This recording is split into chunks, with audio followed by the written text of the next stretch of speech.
What is going on, you bunch of casuals? Um, UFC, Sandhagen versus Figeuiredo, picks and preview, like we do every week over here. Before I get started, just want to mention again that I do have a Topology League. Winner, whoever gets the most wins at the end of the year, will be awarded $100 so far. That might change, but that link to that Topology group is in the chat right now. So yeah, I mean UFC back in Des Moines, back in the Midwest for the second consecutive week. I've been to Des Moines. It's actually a great city. Beautiful river walk area. If you're going there, make sure you check that out. Actually, the country's biggest skate park is in Des Moines. Shockingly, but yeah, Des Moines is a cool place. UFC's there, the Wells Fargo Center, right by the river. So yeah, let's get into some picks. Why don't we? First up is Juliana Miller versus Ivana Petrovic. This is taking place at 125 women's flyweight. Let me get this right. Okay. So Juliana Miller, 3-3 is her record. She is plus 205 as the underdog. She's 28 years old. 5'7", 66-inch reach. Ivana Petrovic, 7-2. She is from Croatia. She is minus 250. 30 years old. She is 3-2 in her last 5.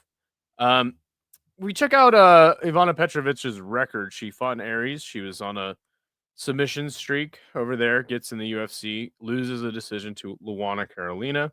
Beats Na Liang. And loses a split to Jamie Lynn Horth only 5 months ago. Juliana Miller, I believe this is Invicta she fought in. I think she won the Ultimate Fighter and then knocks out Rogan Walker 2 years ago. Loses a decision to Veronica Hardy and gets knocked out by Luana Santos a year and a half or so ago. I think that. What is up, Chris Gray? Good to see you. Good to see you. What's good? Good to see Anakin as well. How's it going? It's going well, man. Going well. My birthday's tomorrow, so gotta work, unfortunately. But yeah, man, everything's solid, man. Are you going to this event? No, I'm not going to this event. I don't go to UFC events. I go to One Championship and sometimes BKFC because it's a reasonable price. A WMMA fight and a heavyweight fight to start off the card. Yeah, what do you know? I think that Juliana Miller is obviously she's very young. I don't see like a fighter when I watch Juliana Miller fight. I don't think she has any killer instinct. Obviously 3 years younger than Ivana Petrovic, who is, has a little bit more fights, a little more experience, being 3 years older. I think that Ivana Petrovic's game is a lot more ironed out at this point. And honestly, I think Juliana Miller could get it done, but I am going to pick Petrovic by decision. I think that probably most people would be going with that. And actually, if we check, yeah, literally 94% of Tapology is picking Petrovic to win as well. So this pick should come as no surprise to anybody. Happy belated birthday. Hey, thank you. Appreciate that. Fellow April Chad. I don't know about Chad, but yeah, thanks, man. Appreciate it. Let's go to the next pick.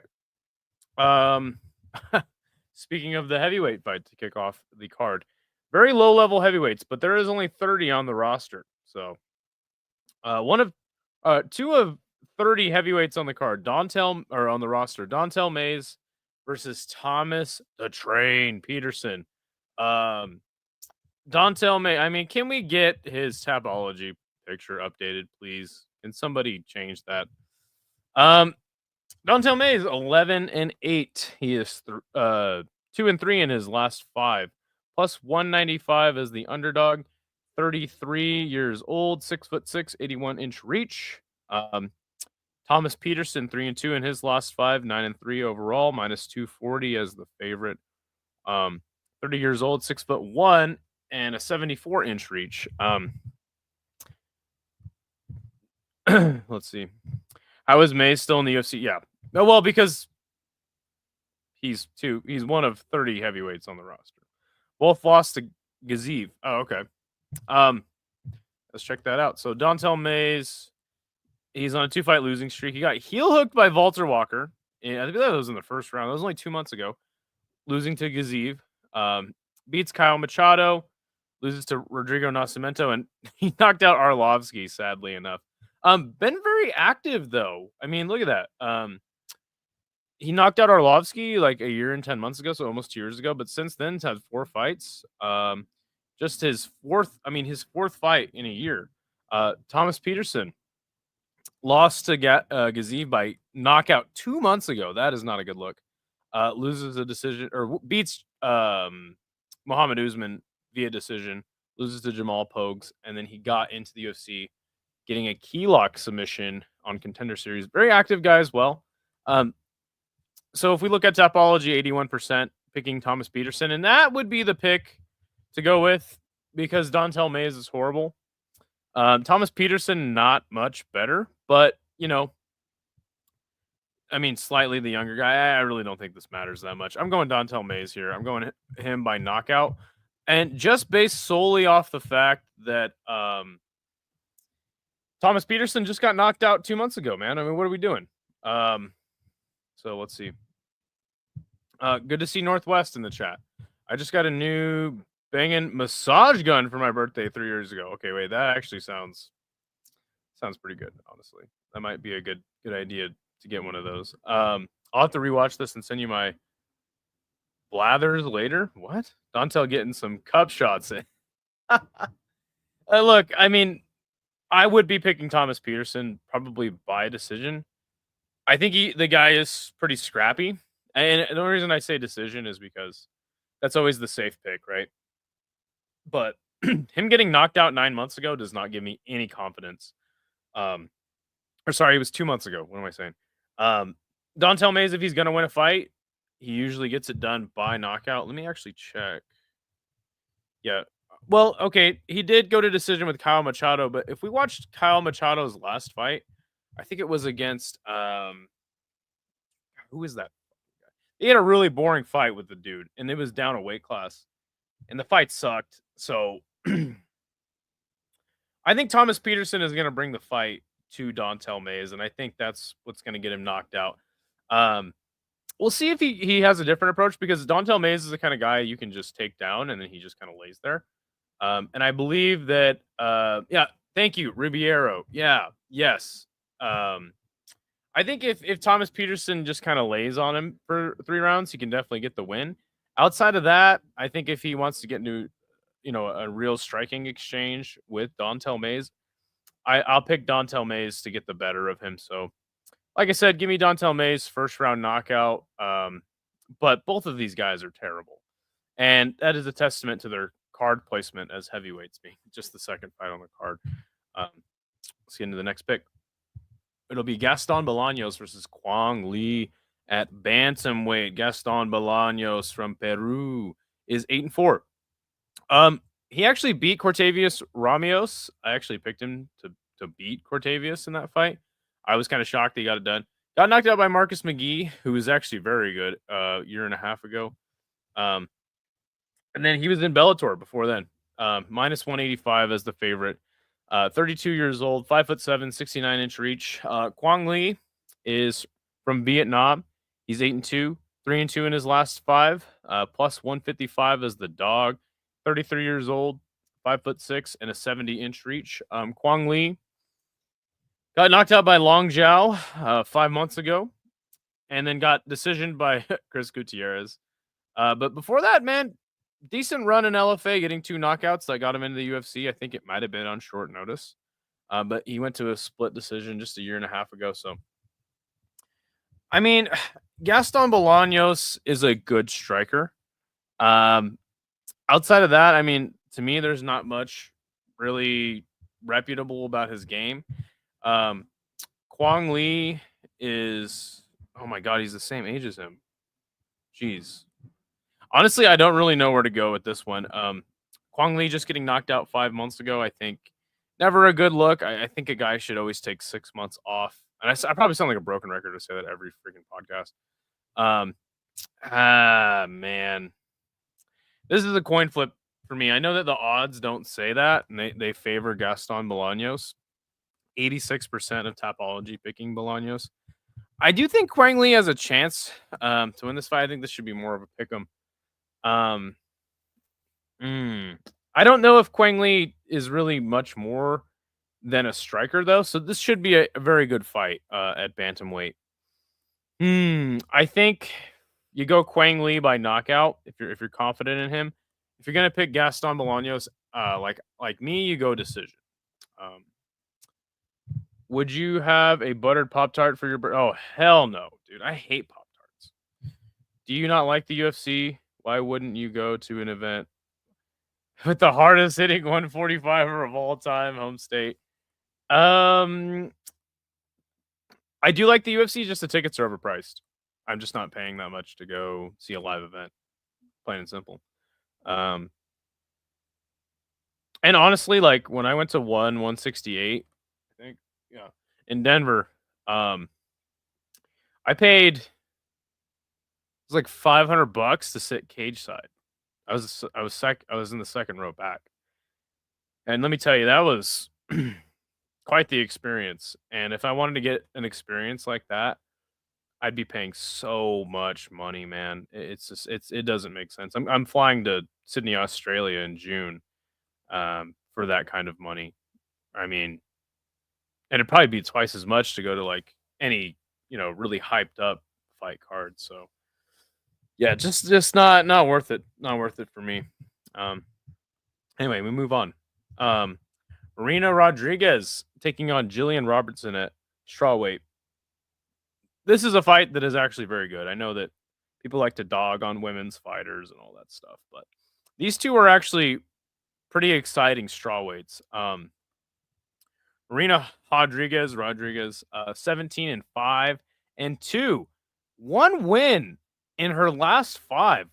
That is insane to think about. She is plus 230 as the underdog, 38 years old.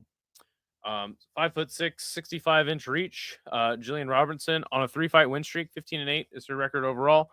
Minus 280 as the favorite from Port. Oh, she's from Canada but trains out of Florida.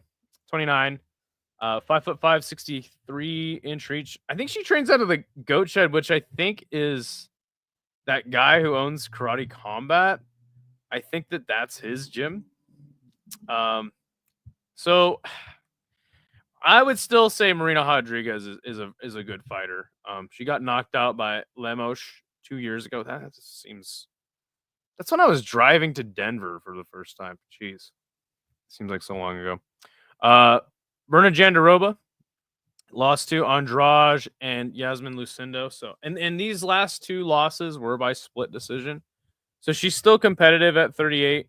I would say Jillian Robertson, though, is kind of really coming into her own, knocking out Poliana Viana decision, Michelle Watterson, and then beating Luana Pinheiro by decision.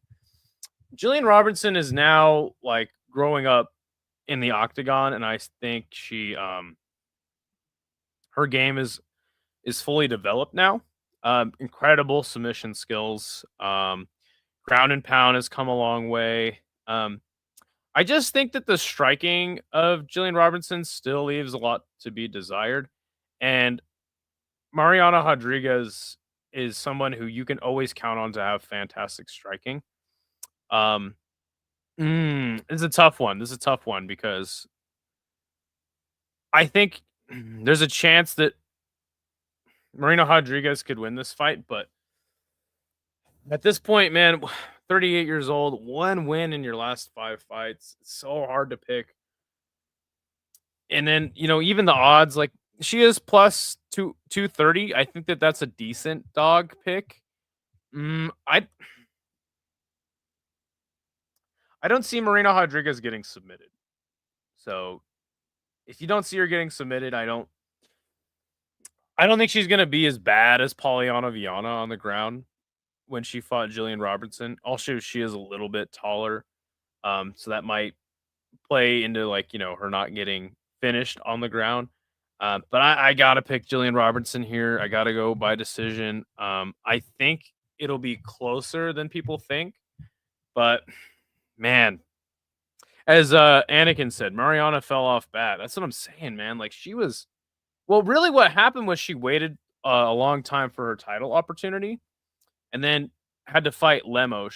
Um, and then Lemos just ended up knocking her out, and she was like there already, and then took the fight with Lemos. I think there was like, I think she was like already in line to get a title fight, and then just decided to fight Lemos, and ever since then, just things have not gone well for her.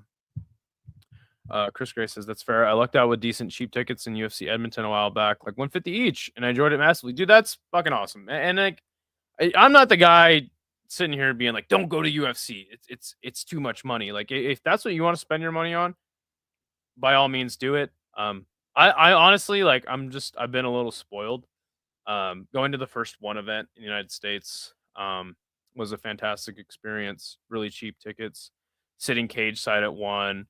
And then BKFC is really reasonably priced. Those are only 3 events I've ever been to. I do want to go to a UFC event one day, but for me, like paying, I wouldn't sit in the nosebleeds. I'd have to sit decently close to the action, and then you're forking up like almost $1,000. So it's just, I don't know, man. It's not worth it for me. What I would choose to do with $1,000 is not even close to something like that. So, but that's good. I'm glad you had a good time in Edmonton. Who would get more sticks? I think my fellow Canadian gets. I have no idea what you mean. Marina is like 1-4. I know, dude. It's man, their last 5 is just. I still think she's pretty good though. But I don't think like, and she has been fighting good contenders, to be fair. I don't know, man. You think that they cut her with a loss here? I mean, the women's divisions are kind of thin, and I think that there's more strawweights on the roster than maybe there's more flyweights on the roster than any other division. But I don't know. I still have faith in Mariana Rodriguez. I think she'll look good enough here in a loss that it won't be worth cutting her. Personally, but who knows? UFC isn't worth it unless you're sitting very close, says Not Name, bro. Good to see you, by the way. Glad you changed your name back. Yeah, man. I mean, I don't know. I mean, I would only go to like a really hyped up card too. Apparently I have a connection in Miami that can get me in for free. So I think the next UFC Miami show will be there. I ain't paying any money. You know what I'm saying? Sticks means sleep with.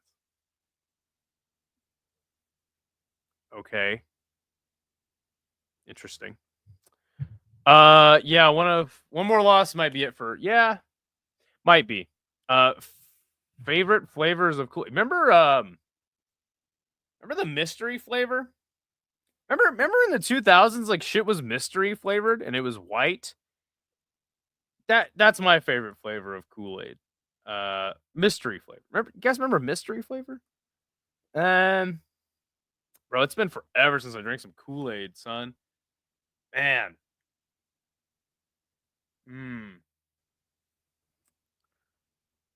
I haven't drank Kool-Aid since I was like a solid 11, 12 years old. Like, let's be honest, bro. Like, you still out here drinking Kool-Aid, Chris?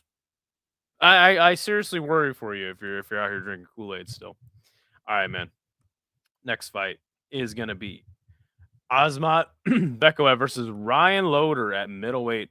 Asmat Bekaev been on a tear. I mean, he was knocking fools out in LFA. I mean, his last decision was 2 years and 2 months ago. Oh, and he won a decision against Dylan Budka by split. I mean, people forget Dylan Budka was actually really good. Beat Chauncey Foxworthy, who's actually a pretty good fighter in LFA. And then he knocks out Zach Reese in his debut. I think it was on short notice, too, if I'm not mistaken. He is minus 360 as the favorite. God damn. Fighting out of North Ossetia, Russia. It's disputed territory right now. 29 years old, 6 foot, 72-inch reach. Ryan Loder, 7-1. On a 4-fight win streak. Was fighting in UFL. Last loss was to Troy Green 2.5 years ago or so. But besides that, I mean, he's getting lots of finishes. He knocked out Robert Valentin 8 months ago. That was a really good fight. Plus 260 as the underdog, 33 years old, 6'2", 76-inch reach. I mean, Tapology is going heavily for Bekaev, and a lot of people have him by knockout. Ryan Loder did get hurt in that fight against Robert Valentin, but I thought he looked really good. I thought this would be a lot closer on the odds, and it's kind of strange, don't you think, that because he knocked out Zach Reese, that he's now a minus 360 favorite? Are you kidding me? Zach Reese is a glass cannon. Guy gets knocked out in the first round, or he knocks you out the first round, or submits you. Like, guy's always in a crazy ass fight. Ryan Loder, we don't know much about him just yet, or at least I don't, and we don't know much about him in the UFC just yet. I think that getting hurt and coming back is a good trait. I'm gonna go Bekaev here. I don't think that Ryan Loder is gonna lay down. I think he'll give him some hell, and that's why I'm gonna go Bekaev second round knockout.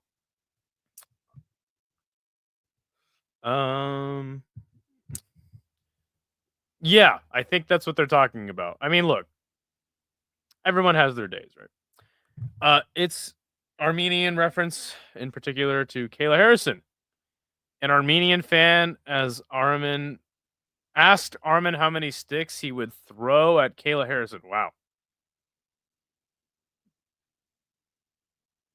I mean, guys, are we going for Kayla Harrison? I don't think. I mean, dude, you'd have to be really down bad to get it in with Kayla Harrison.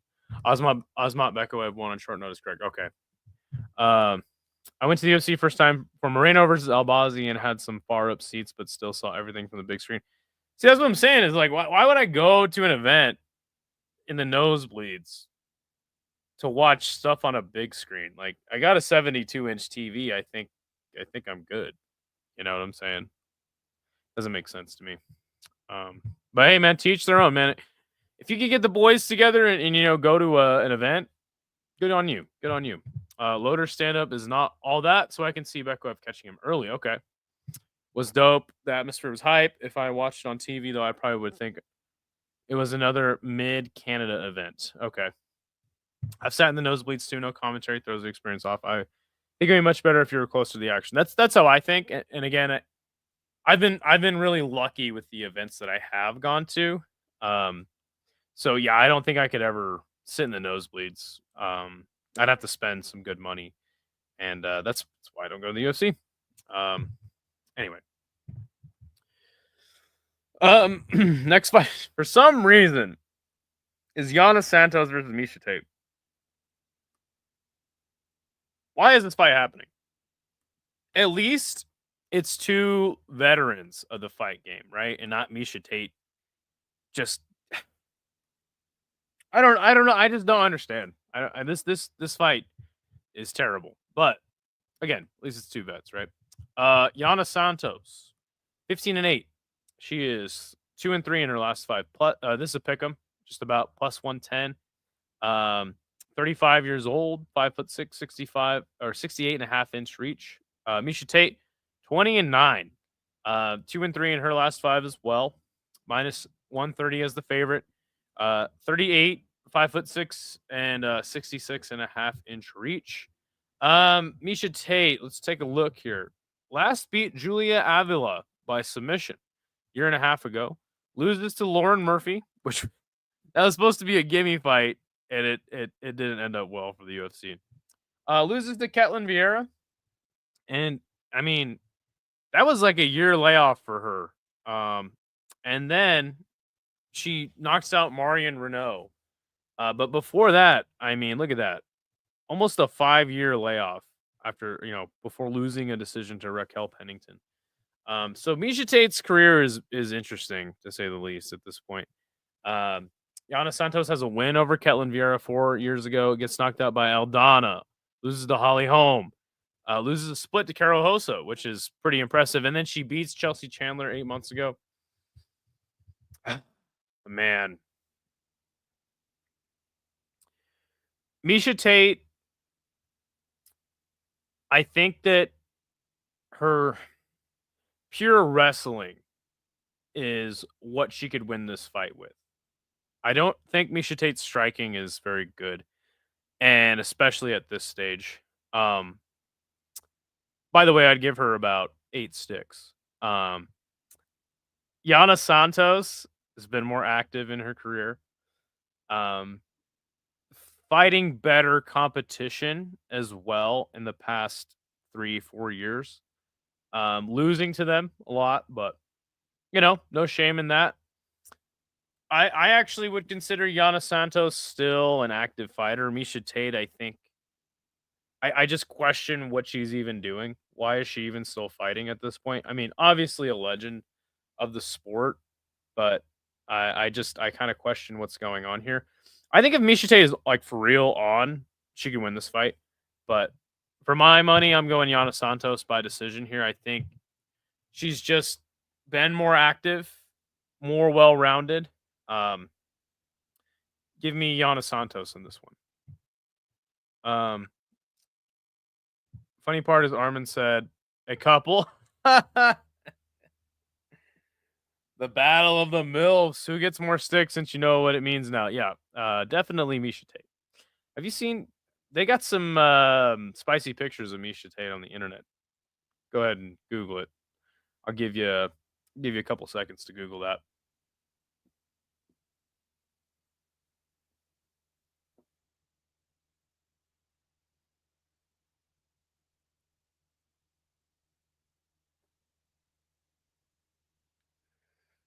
You see it?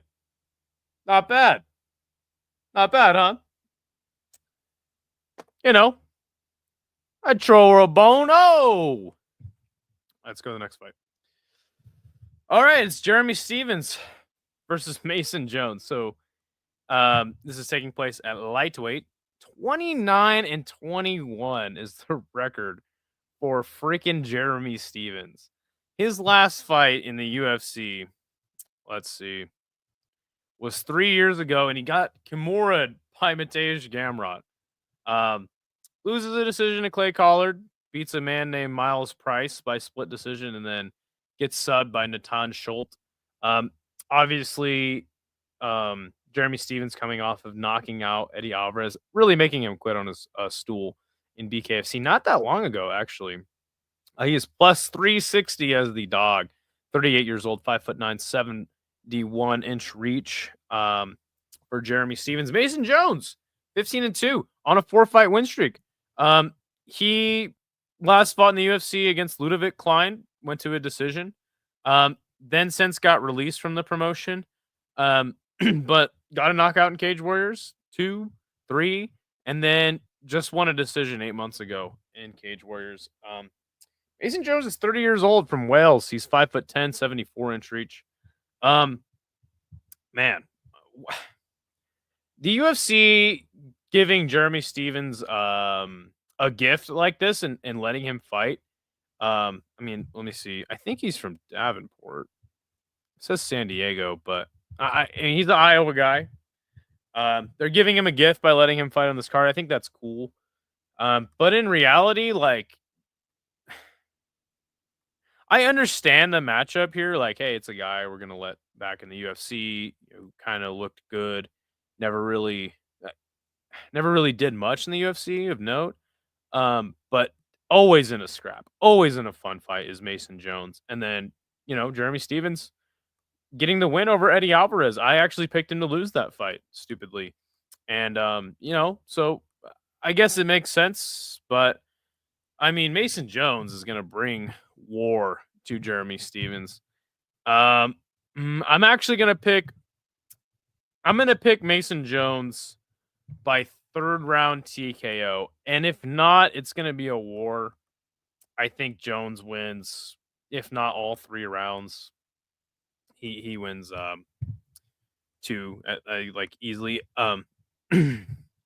Jones is minus 600. Over here on Tapology, it does say that he's minus 480, but yeah, check your odds if you're looking on betting on this fight, and really just if you're gonna bet on Jeremy Stevens to just pull off a miraculous win somehow. I think that I mean, Mason Jones isn't really the kind of guy to get sparked out. So I just this is gonna be a slaughter. This is gonna be a slaughter, and I think that Stevens could probably hang on for a little while, but that's why I'm going third round knockout with Mason Jones. He probably will get it done earlier, but I'm going on the safe side, saying third round. Jeremy Stevens is cut, and just gets TKO due to exhaustion. You know, just getting beat up too much. That's gonna be my pick. Let me know what you guys think about this fight, but yeah, I think this is a very clear win for Mason Jones, by hook or by crook. Somehow Jones has a win over David Onama. Yeah, that's what I'm saying, dude. Like Mason Jones always brings the war. His fight with Mike Davis, dude. Woo, that was a good fight. Yeah, I've seen those pics of Misha already. Solid stuff. Have you seen the Misha Tate hospital picture? Let me see.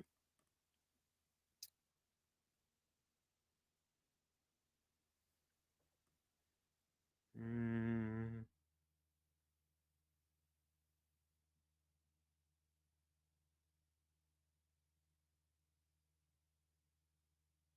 You guys are weird. You guys are weird. I mean, is this what we're doing? This is what we're doing now. I picked Little Heathen to beat Eddie by stoppage, the exact round he did. Wow. Yeah. No, man. I mean, if you're gonna bet, I would just say do it very safe. If you win money, just keep doing it safe because that's getting you wins. You know what I'm saying? That's the mistake I made. That's why I don't bet anymore.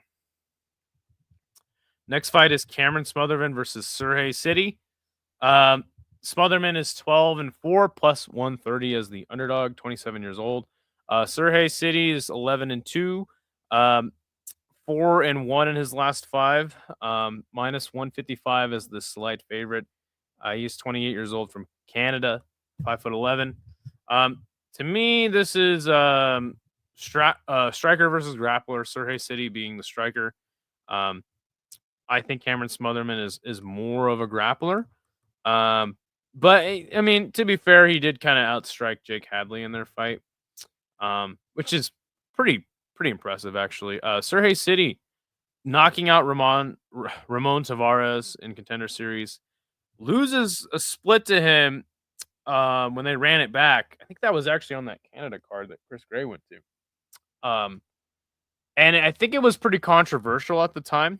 And then he wins a decision to Garrett Armfield that some people thought he lost. So the guy's pretty good. Two young prospects at bantamweight. Another good heat check as far as prospects go. Cameron Smotherman a big underdog in this one, huh? Kind of strange.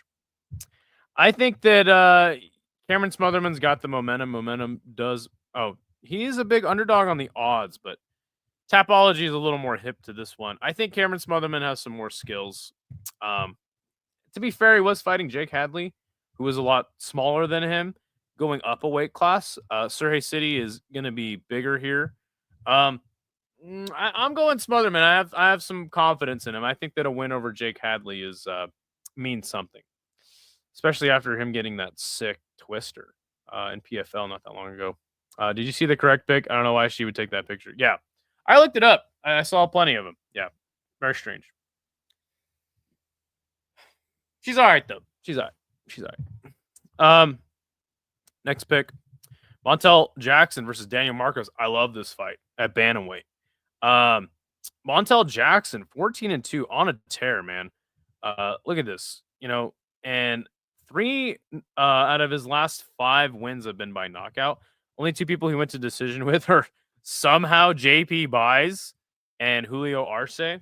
Minus 200 is the favorite. 33 years old from Milwaukee, Wisconsin. Not too far from Des Moines. He's 5'10", 75.5-inch reach. Daniel Marcos, 17-0, undefeated. Did get that weird disqualification or whatever it was, no contest against Arichi Lang. But, knocking out Simon Oliveira, winning a split to Davey Grant, beating John Castaneda by decision, and Yanez by decision only 4 months ago. He's plus 170 as the underdog. 32 years old from Boca Raton, Florida. By the way, Boca Raton means the rat's mouth. of weird thing to name your city, right? 5'7", 69-inch reach. So after going over the stats, it's Montel Jackson has a lot of reach, and he knocked out Damone Blackshear 9 months ago. Knocking out Ronnie Yaya means literally nothing in this day and age. I think that really him knocking out Damone Blackshear was kind of like a wake up call for all of us. Like, oh shit, this guy is the real deal. He's going to be going up against a pretty experienced like guy with like a kickboxing game in Daniel Marcos. I got faith in Montel Jackson here though. I'm going to go Montel Jackson by decision. This will be a pretty close fight. I think Montel Jackson, just with the reach and everything, all his physical attributes are going to get him the dub here. Daniel Mark is a pretty good fighter, but kind of look through his run here. Knocking out Simon Oliveira. He's going to a lot of decisions lately and split decisions at that. I think that Montel Jackson is better than Adrian Yanez at this point. Maybe not as fast, but I think this is a pretty easy pick. Give me Montel Jackson by decision. Santiago Ponzinibbio taking on D-Rod at 170. I think this is what is this? Featured fight? Yeah, featured fight. Santiago Ponzinibbio, 30-8. Pretty damn good record, actually. 1-2 out of 3 of his last, or 2-3 in his last 5. This is a pick'em. Plus 105 for Ponzi scheme. 38 years old from Coconut Creek, Florida. Right, actually, he's from Argentina, but he's 6 foot tall, 73-inch reach. D-Rod, 18-5, 2-3 in his last 5 as well. Went on a 3-fight losing streak. Snapped it after getting a split decision over Alex Morono. Minus 130 as the favorite. 38 years old, 6'1", 74-inch reach. To me, this is a pick 'em for a reason. I mean, Ponzinibbio, he actually knocked Morono out. That's hilarious. 2-fight losing streak to Salikov and Kevin Holland. But he knocked out Carlston Harris 3 months ago, which really impressed me. I thought Carlston Harris would beat him pretty easily, but Carlston Harris got sloppy and caught actually by Ponzinibbio. D-Rod, he beat Li Jing Liang by split. And that was that weird Nate Diaz versus Hamzat card. Oh no, just kidding. It was Nate Diaz versus Tony Ferguson. Neil Magny, he got darsed by, lose to Ian Gary by knockout. Kevin Gastelum, he lost the decision to, and then just beating Alex Morono. This fight's just hard because both these guys are old and washed, and I do like the fact that they're being matched up together, but I think this will still be a good fight. I think that this definitely goes to the decision. Both these guys are pretty tough still. I'm going to go Ponzinibbio by decision. I think he is the more active fighter. Has just a little more skills. You know what I'm saying? A little more well-rounded kicks. D-Rod is not much of a kicker. He's just basically just a boxer. Why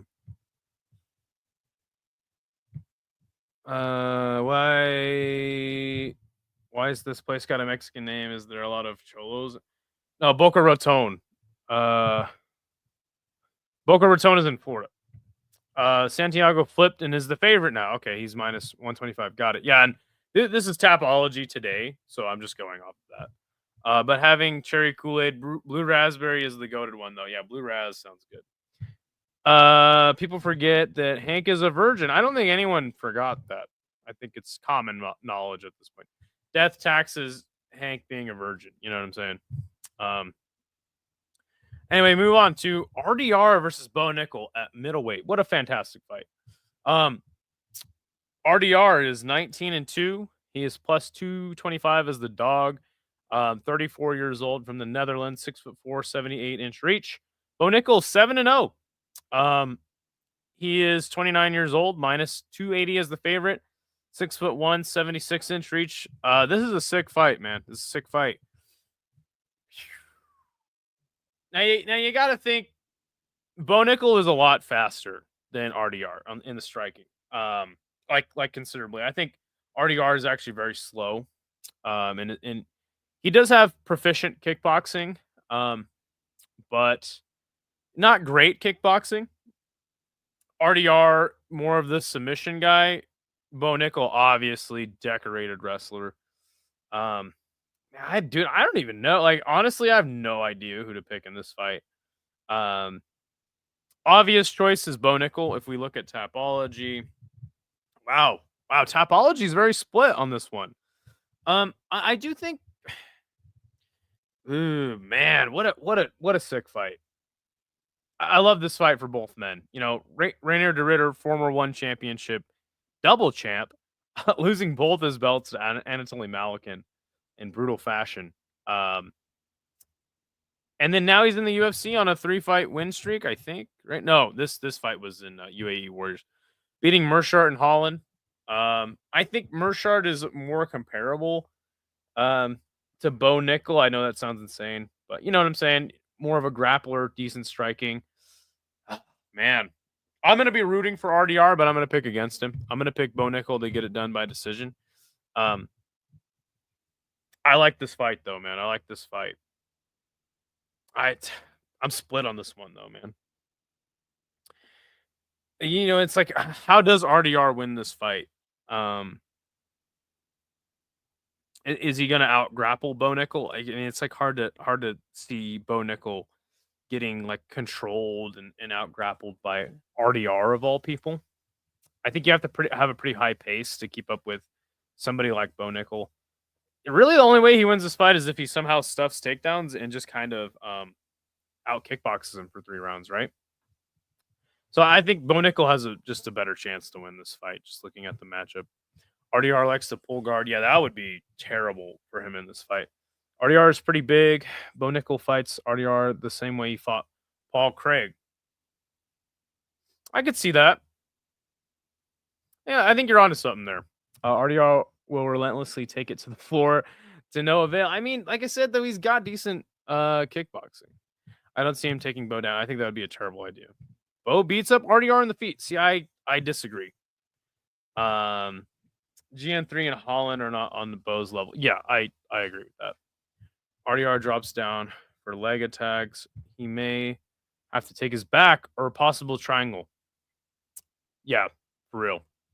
What the heck are we doing in the ice? What? Good to see you. RDR has a great kicking game. Yeah. I mean, he's Dutch. Like, everybody from the Netherlands knows how to kickbox, right? He'll win hands down. Okay. I think that I'm still kind of split on it. I think RDR has a chance, but I think the fight will be closer than you think, but it'll be clear for Bo Nickel. Next fight is the main event: Corey Sandhagen versus Davison Figeuiredo. It's taking place at 135. Corey Sandhagen is 17-5, 3-2 in his last 5, minus 450. Heavy favorite, 33 years old, 5'11", 70-inch reach. Davison Figeuiredo, 24, 4-1. That's such a sick record. 3-2 in his last 5, plus 230 320 as the underdog. 37 years old, 5'5", 68-inch reach. 6'4", long wingspan. Yeah, for sure. This is a sick fight.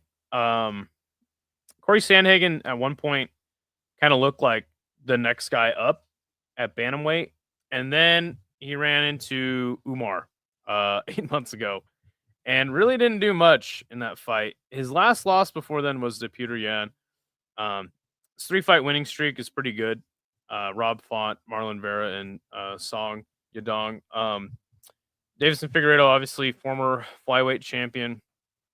His 3-fight winning streak is sick too. I mean, 2 common opponents in Chito Vera and Rob Font. Obviously Cody Garbrandt submitted him really easy, and then I mean they have a lot of common opponents, right? Both losing to Peter Yan. I mean, need Sandhagen to win. Need to see Sandhagen fight O'Malley. I've been waiting for that fight for so long, but it just never seems to come together, right?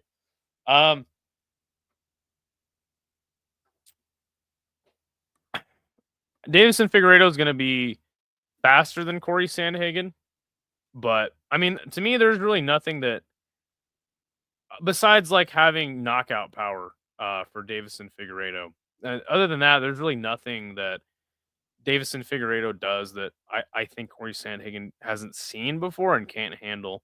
Um, the problem with Corey Sandhagen though is that even in his wins, like didn't he? Who did he get like a knee? He like knocked somebody out with a knee, but since then, I mean, he did stop Song Yadong with a TKO. It was a doctor stoppage. Split decision with Rob Font. Split decision with Vera, and then in his losses, he looks so flat. So there's just Corey Sandhagen can't. It was Frankie Edgar, right? Thank you. Corey Sandhagen just can't get over that thing that is like star making. You know, like everybody. I mean, does anyone in here not like Corey Sandhagen? Like, how could you not like the dude? Super humble guy. Seems like the kind of guy you'd want to have a beer with. But he's just not. There's nothing like too exciting about Corey Sandhagen other than he is a really good fighter. Davison Figueiredo obviously has really good finishes as flyweight champ. The wars with Brandon Moreno, and then coming off of those wars, he's still doing good up a weight class. So this guy is kind of an anomaly, and just the fact that he's had a pretty damn good run in this weight class is a testament to just how good of a fighter he is. I mean, I got to go Corey Sandhagen here by decision, though. I don't. I want him to impress, though. I want him to do something that we're not expecting in this fight. I just don't see it happening. I think Corey Sandhagen's always going to kind of be on the back burner in the bantamweight division. You know what I'm saying? Like if Davison Figueiredo won, they'd probably give him a title shot pretty soon after. Corey Sandhagen, on the other hand, not a guy that the UFC is really interested in promoting. And I think it's just due to. I think it's a larger issue in the UFC though, right? Like a lot of guys are just fighting to go to win decisions. They're not fighting to finish fights. And not saying you're a bad fighter because of that, but it's just a lot of these guys are lacking in finishing ability. And Corey Sandhagen definitely one of those fighters. So, but yeah, man, those are my picks. Let me know what you guys think. Give me your picks for the card. Just to review, we're going Sandhagen, Nickel, Ponzi scheme, Montel Jackson, Smotherman,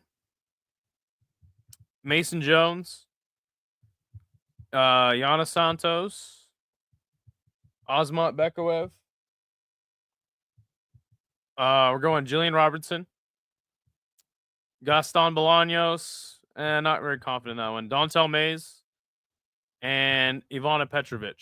Those are going to be my picks for the card. Let me save this for fucking fuck this all up. So I'll actually be in town this week. As I said, it's my birthday tomorrow, so I'm gonna do a birthday live stream after. Let me see. After I get off work, I'm gonna do a little birthday live stream, live chat. We'll talk about other events this weekend. We'll talk about some news, all that kind of stuff. I'll put up a community post. You guys ask some questions for the live chat that we can answer on the show. And yeah, man. Once tomorrow, I'll kind of lay out a schedule more. I'll be in town, like I said. I'll be doing a fight companion for the UFC. Be sure to stop by. Once again, I have a Tapology. Please join the Tapology League. Winner at the end of the year, the person with the most wins will get $100. We're gonna try to bring back MMA Nerds soon.